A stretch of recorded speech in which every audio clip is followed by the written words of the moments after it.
We're going to be in James chapter 5, starting in verse 7. So if you guys will go ahead and flip over there, if you have your Bibles, and I'm sure Kevin Thompson hopes that you do. We're going to be in James chapter 5, starting in verse 7.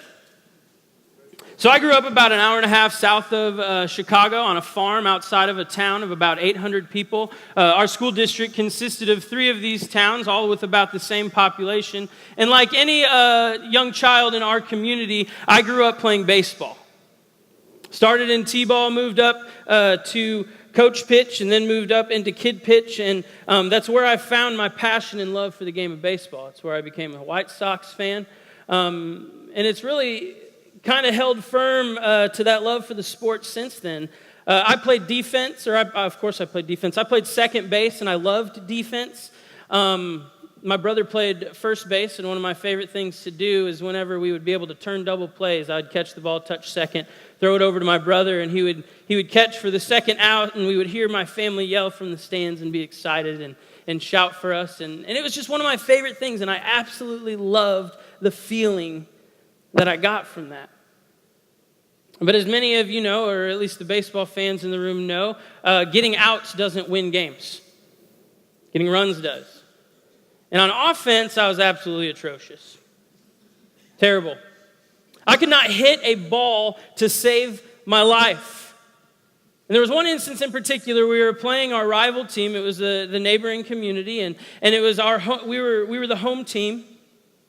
And it was a close game like it usually was. It's down to the 7th inning, which was the final inning for us. And I was up to bat with 2 outs. There was a man on second and a man on third.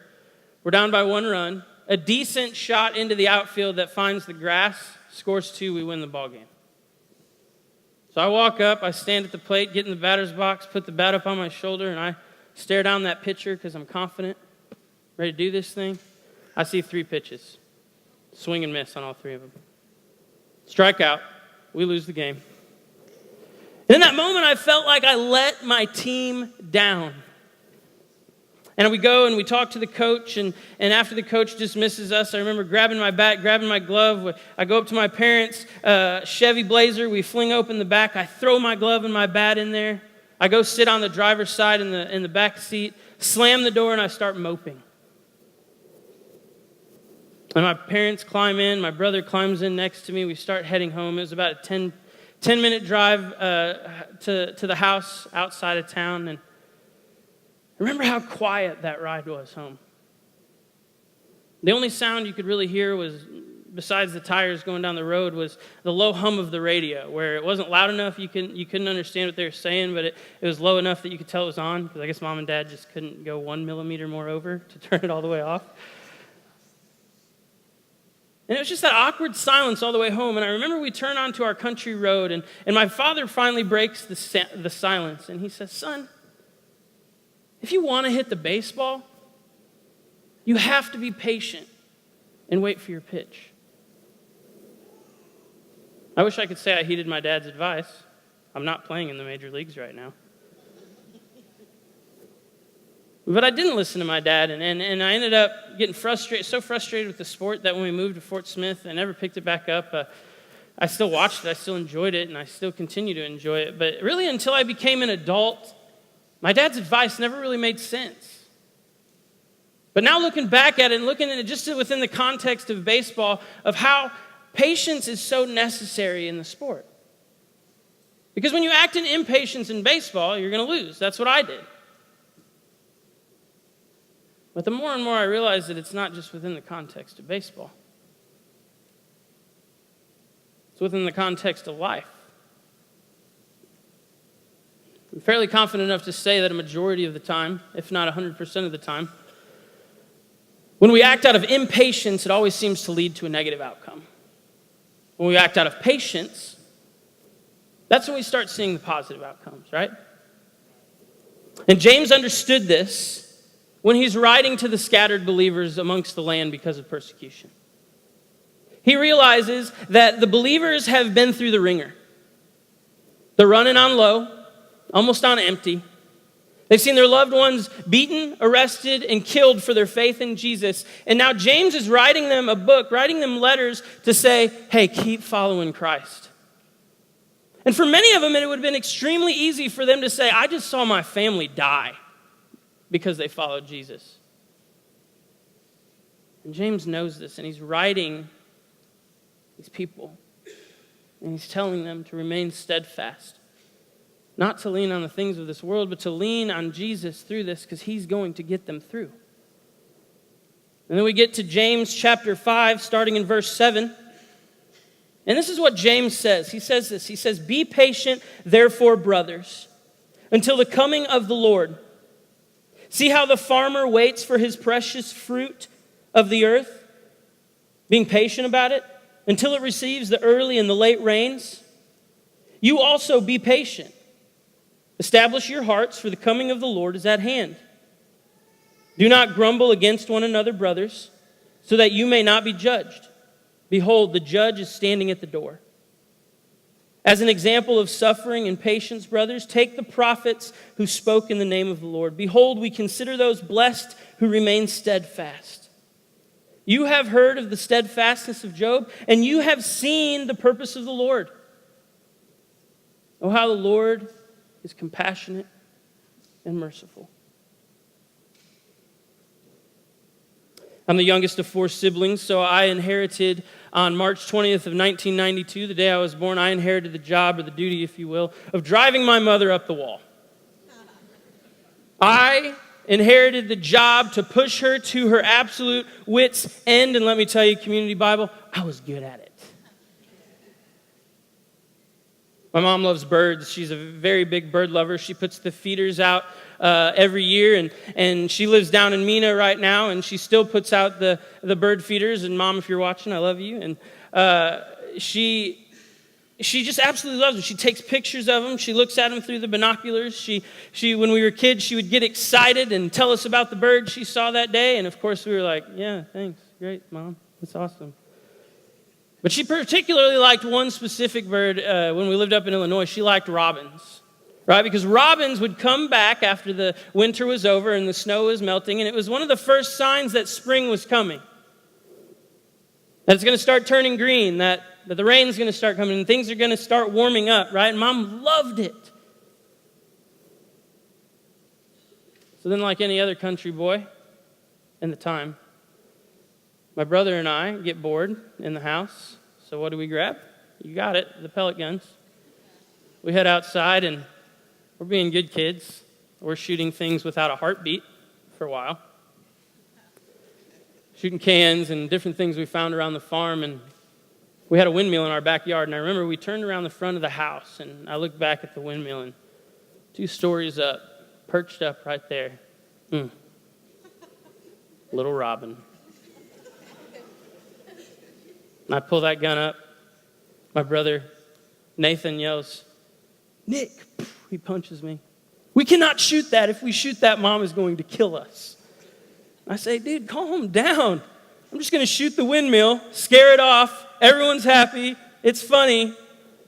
Here's the deal. I don't know if I'm a bad shot or if I just could not handle the temptations of my hand in that moment. But I pull that gun up and I fire that pellet. And that bird's head whips back. And he falls, whoo, boom, right in the middle of Mom's flower bed. So me and my brother look at each other, and we run up there, we see this bird, and I mean, there's a bullet hole, red, like square in its temple. Let me tell you first, shot of a lifetime, first of all. Let's go there first, appreciate the fact that I was in the front of the house, shot that bird in the back of the house. Right, headshot, right in the temple, right? Like that. Anyway, back to the story of me feeling bad about it. So we look at this robin. It's dead in the middle of Mom's flower bed. There's a river of blood running from its head to the flowers, right? So what do? My brother and I just run into the house, leave the dead bird right there. We put the guns in the closet, and we start playing video games, and we look at each other, and I particularly look at him, and I say, you do not say a word. But Mom waters the flowers every day. It's obvious this bird just got shot in the face. We live in the country. There's no kids just walking by with pellet guns, right? It's obviously us. About 30 minutes later, when Mom goes and routinely waters the flowers out back, we hear, "Nathan, Nicholas, get down here right now." And then proceeded to the worst verbal lashing I ever received as a young child. And Mom is just sitting there laying into us. If you keep doing this, this is going to lead to you being bad kids and bad adults, and you need to correct the way you're doing things because you are just going to have issues, right?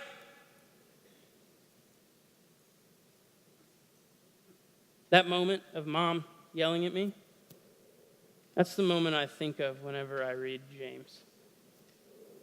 For the past 4 chapters, James has just been laying into us and into us and into us. And he has been telling us, hey, you are doing things wrong. You need to correct your ways, or this is going to lead to a bigger issue. This is going to lead to destruction. And James has just been pounding away at with conviction. It's been like a freight train of conviction just hitting us week after week after week after week. And then finally we hit James chapter 5, verse 7. And it seems like in this moment, James' tone changes. And where we get to is the point in the lecture, or the point in the screaming or the verbal lashing, if you will, where Mom is done yelling at us. We look at each other and we're like, wait, we made it. We're still alive, right? And then they start pushing, and then Mom just starts discussing with us, okay, what do we do moving forward? How do we fix this? How do we make this better? And James, after he just got done scolding us, he says, you have to be patient. You have to be patient. He then gives us 3 examples. He gives us a farmer to look to for his patience. He gives us the prophets to look to for their patience. And then he gives us Job to look at for his patience. And at first, if we're not careful, we look at this text and we see these 3 and we kind of go, okay, the prophet and Job seem to make sense, but why the farmer? And if we're not careful, we tend to grab that farmer, throw it out, and just try to focus on the prophets and Job. And that's what I did when I was first looking at the text. But the more I sat on it, the more I thought about it, I realized the farmer is significantly more relatable than the other 2. And I think there's 3 particular reasons as to why the farmer is the best example of patience, or one of the best examples of patience in the moment, and why James used the farmer. The first reason why is this: the patient farmer, or the good farmer, he must embrace each season. As many of us know who aren't farmers, is autumn, fall time. That's when the harvest happens. That's when the farmer gets to take his crop, he gets to feed his family, he gets to sell his crop and make his money and make his living. And I think if he had the option, he would probably live his whole life in that harvest. But unfortunately, that's not how it works. You see, the farmer still has to embrace the other seasons. And the farmer understands that each season has its own particular purpose, and there's things that have to happen in each of those seasons that prepare the farmer for that final season of the harvest. He has to deal with the winter, get his fields ready for the spring. Once the spring he probably works his tail off, and he works maybe even the most he does all year, getting the crops ready, or getting the seeds ready, and the fertilizer ready, and the soil ready, and he puts the seeds in, and they start growing in the spring, and then he understands that when the summer gets there, he's not done. He's got to maintain those crops, keep the critters away, and he's got to make sure that they grow into this healthy crop that he then gets to benefit from in the harvest. He knows he can't fast forward through them. He knows he's got to work through it. The impatient farmer tries to plant his seeds in the winter and tries to harvest in the spring. And me, not being a farmer, knows that doesn't work. God has me in an interesting season of my life. I'm married to my beautiful wife, Allison. She was singing up here just a few minutes ago, and we don't have kids yet, and I don't know why Community Bible trusts me with your kids without me having kids, but they do. But it's been good. It's been a great 3 years, and I've started seminary this last year, and I've been working on my Master's of Divinity to someday be a teaching pastor or a lead pastor wherever God leads me. And the interesting thing right now for me is there's a lot of times that I wish I could fast forward through this season and just get to the end. There's a lot of times that I wish I could watch the football game instead of doing my homework, writing a paper, or studying. Not the Razorbacks. They kind of make me want to study.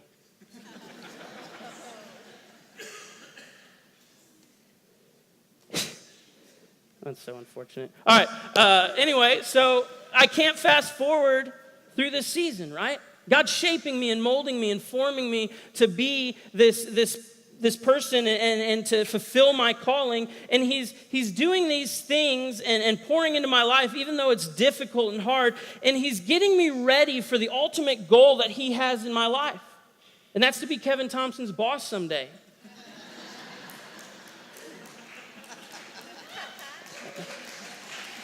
Yeah, that'd be good.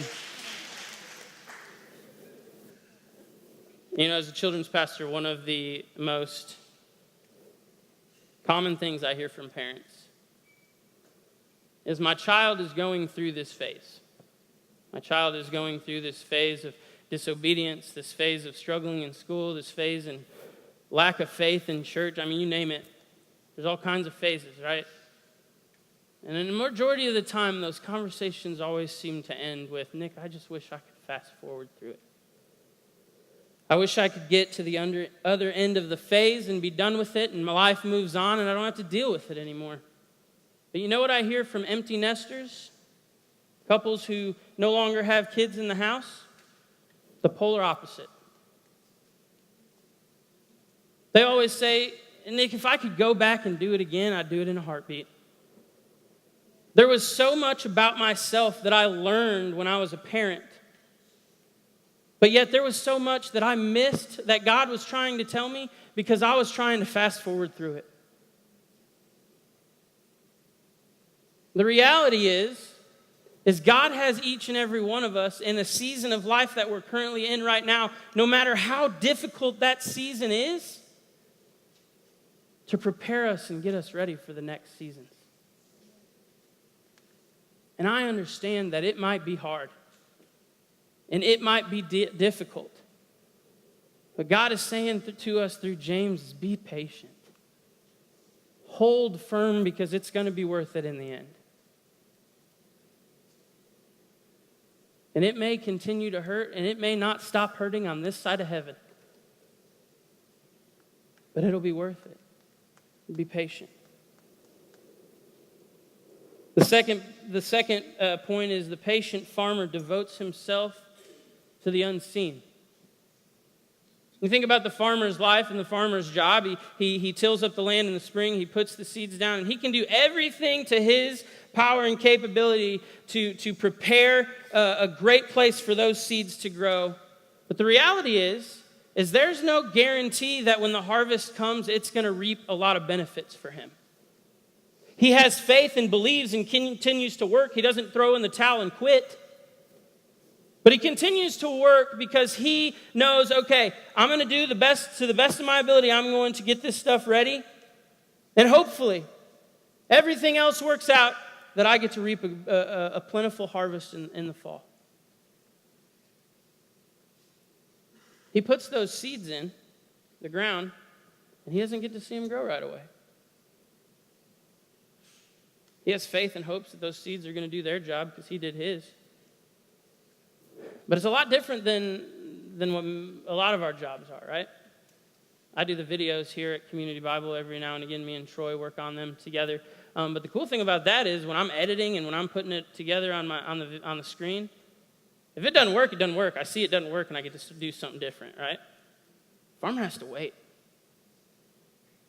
Farmer has to commit himself 3 seasons to no guarantee is going to happen in the 4th season. The second example that Paul gives us is the prophets, who I feel fit in perfectly with this illustration in the sense that that these prophets are guys that are the mediators between God and the nation of Israel in the Old Testament. And God will tell these prophets, hey, go forward this message to the nation of Israel. Tell them to turn away from their sin and focus on me, or bad things are going to happen. It's going to lead to destruction. The prophets would then go and they would say exactly what God instructed them to say. And most of the time, the nation of Israel was like, we'll do it our way still. Can you imagine how frustrating of a job that would be? Hey, go tell your coworkers or the people that you work with that they need to do it this way. And they all say, yeah, no, I'm going to do it another way. So they get frustrated, right? They go back to God and they go and talk to God. And God says, here's the deal. I understand this is frustrating. They're going to end up paying for their sins. But have hope is what he'd tell them. Say, have faith and be patient, because one day the Savior's going to come. And he's going to save my people from their sin. And he's going to sit on his throne forever as the King of Israel. So just be patient and wait, because that day's coming. So the prophets would then go out encouraged and ready to spread that message and say, hey, the Savior's coming. Remain steadfast, because it's going to happen. And then within their own context, they almost see what seems to be the exact opposite happen. They're getting hyped up and ready for a king. But instead of a king in that moment during their life, they see a conquering nation come in. Defeat Israel. Slaughter the people. Cast them out. They see the people come back to Israel and it's in ruins and the temple's destroyed. And yet they continue to say, a Savior's coming. A Savior is coming. Be patient, remain steadfast. And then the fascinating part about the whole situation is none of the prophets lived to see it come into fruition. The last prophet died 400 years before Jesus was even born.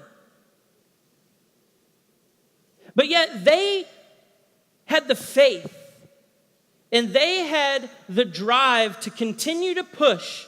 Even though everything else around them continued to fall down and continued to end up in destruction, they had faith and kept going. And they never saw it come into fruition on this side of heaven. But yet, their work was just as important as if it would have happened while they were still alive.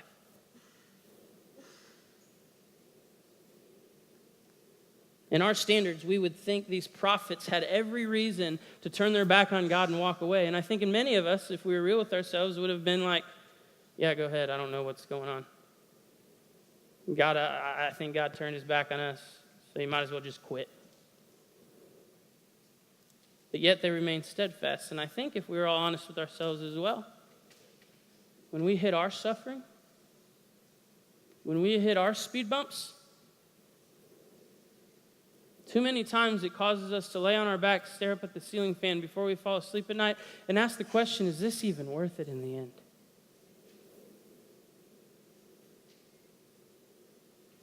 And Jesus is telling us through the book of James, yes, it is worth it in the end. You may not see it right now. The pain's probably never going to go away. On this side of heaven, the suffering may never stop on this side of heaven. But every time you pick Jesus, instead of the things of this world, he's saying it's worth it. And it's going to be worth it in the end.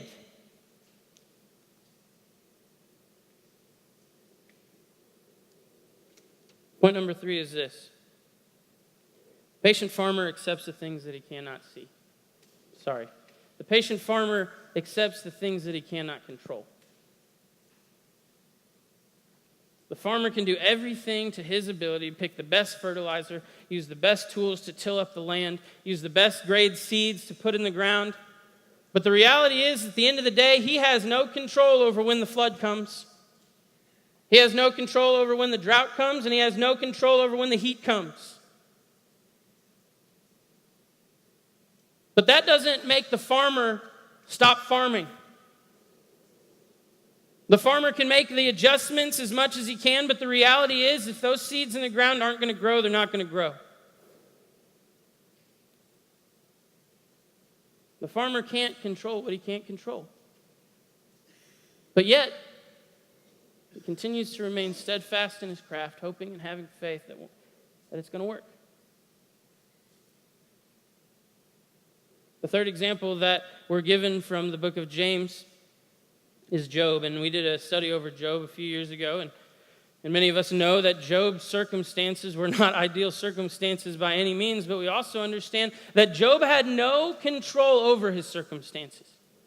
He had no control over his wife. He had no control over his friends. He had no control over his health. To the point that it says that Job was growing sores on his body from his feet all the way up to the crown of his head. And the person that he loves the most, the person that is his life partner, the person right next to him through thick and thin, right? His wife says to him, "Why do you still hold firm to your integrity? Curse God and die."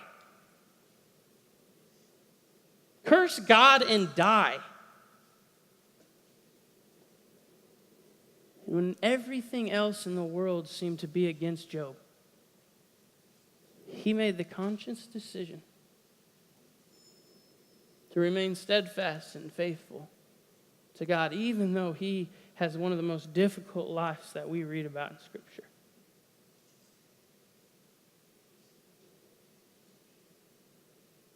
But Job had what he did have control over. It's not his health. It's not his friends, his wife, his circumstances. What Job had control over was how he responded to his suffering. So where are we? Because the reality is, we can't control when the cancer comes.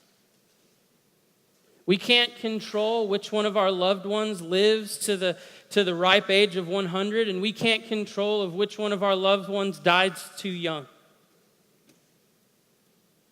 We can't control the sickness or the illness that our child is born with, that they're going to have to fight for the rest of their lives. We can't control it. But what we can control is how we respond to those situations. We see that with Job. We see him holding steadfast and firm to his faith. We see the prophets holding steadfast and firm to their faith. We see the farmers who continue to grind every season out so that they can end up benefiting and being prepared for the final season. So the question is what does patience look like in our own lives? It's very simple. Patience is obedience. Impatience is disobedience. Because God gives us an option no matter whether we're on the mountaintop moments or we are in the valleys where it is most difficult. There are still two options. We can choose the way of God, focus on His teachings and lean on Him with the most faith, or we can choose the way of the world.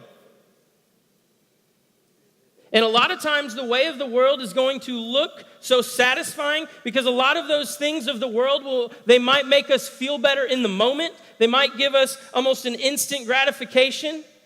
But then we learn, as that goes away, we end up worse off than we were before. I don't know what that is in your life.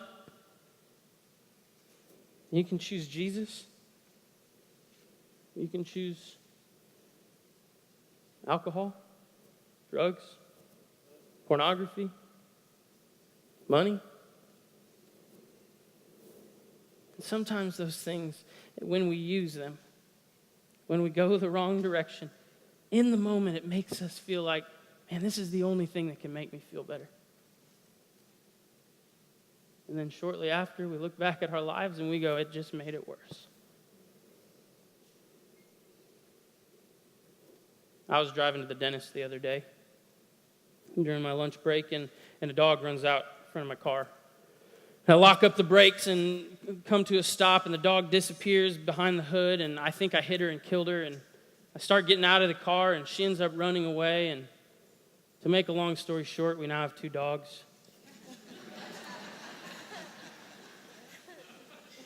Her name's Anderson. She's the sweetest little thing. She will she immediately jumped up into my lap and was thankful for picking her up. It was in the middle of the summer or whatever, and she's looking my face, and we have other animals at home, obviously, so I took Anderson to the vet, put her out on the Facebook to try to find an owner, and no one ever claimed her, and take her to the vet, and we get her shots, and the vet notices that she's in pretty bad condition. She's she's underweight, and she looks like she hadn't been eating very much, and she had intestinal worms, but the thing that I noticed the most, and that the vet was kind of surprised by, is she looked at her canines, the upper canine teeth, and she noticed that they were shaped like fish hooks. And what she said, well, most of the time when we see this, it means a dog has spent a majority of its life in a cage. And what happened is she tries to chew out of those metal bars, right? She bites, and then when she pulls on those metal bars, the tips of her canines stay healthy, but the base of the canines from the back to the front start filing down, right? She's trying to get out of the cage. So we get her taken care of, and we get her medicine and her shots, and we take her home. And one thing that's always worked for us with our past dogs have been to kennel train them, to get them used to a crate, knowing that okay, we're going to put you in the crate while we're gone, but eventually this is going to shape you and form you into a good dog, so you don't use the restroom in the house, that you know where to sleep when it's time to sleep, and all these different things. But after about 3 days of doing it, I started noticing that her crate was being bent in towards her because she was biting those bars. I mean, metal bars, and pulling those dudes in. But that wasn't even the craziest part. The craziest part was if we left anything cloth within 3 feet of her, whether it be a towel, a pillow, or a blanket, she would literally ram her shoulder into the side of the crate, and she would move that crate across the wood floor. She would grab, even a pillow, this is what's crazy, she would grab that pillow, she would pull it in and shred it. And the thing that, when I got home, I mean, it's easy to be mad that she chewed up a pillow or chewed up a blanket, but it made me really feel sorry for her in the sense of she's associating this crate, this kennel, this cage with pain and suffering from her from earlier, right? But the thing that depressed me the most about it is even though that she hangs out with me and she's sweet and I scratch her and I feed her every day and all those different things, the thing that depressed me the most about it is that she didn't trust I was going to come let her out. In that moment, she thought she was trapped, that there was no hope. So instead of being patient and waiting for me and everything would have been fine if she would have been patient, she begins to look around. What's going to relieve me of my anxiety, of my pain, of my suffering in this moment? Well, a blanket will. Even though I know I'm not supposed to chew it, it'll make me feel better in the moment. But then when I get home and I look at her, she realizes, oh, that was just temporary. I know I wasn't supposed to do that. Never in my life have I ever related more to a dog. Trapped in this cage, suffering, pain that we call life. Don't get me wrong, there's ups and downs. The reality is there's always pain. And when we get so anxious and so frustrated with our circumstances, we continue to go, you know what, I don't think he's going to come let me out of this. So I'm going to go look other places, get instant relief from my struggle, my suffering, my pain. And then Jesus sees us within our pain, within our struggle. And he looks at us. And this is what it says at the end of James. After it talks about the steadfastness of Job, and after it says that we have seen the purpose of the Lord, it says this, how the Lord is compassionate and merciful. And Jesus sees us in the midst of our struggle, of our pain, of our suffering, and when he has every right to grab that cage, throw it out the front door, and be done with us, he doesn't. He's compassionate and merciful. You know what my favorite part is? Is that when I act out of a life of impatience and disobedience, Jesus remains patient with me. He sees me in the midst of my pain. All around me is my sin.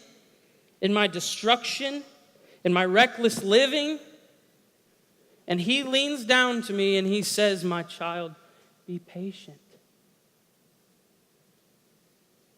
Because one day, I'm going to come, I'm going to open that crate door, and we're going to run free together for all of eternity.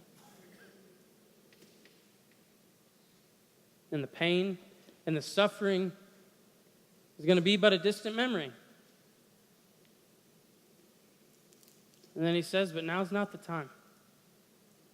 I still have you here.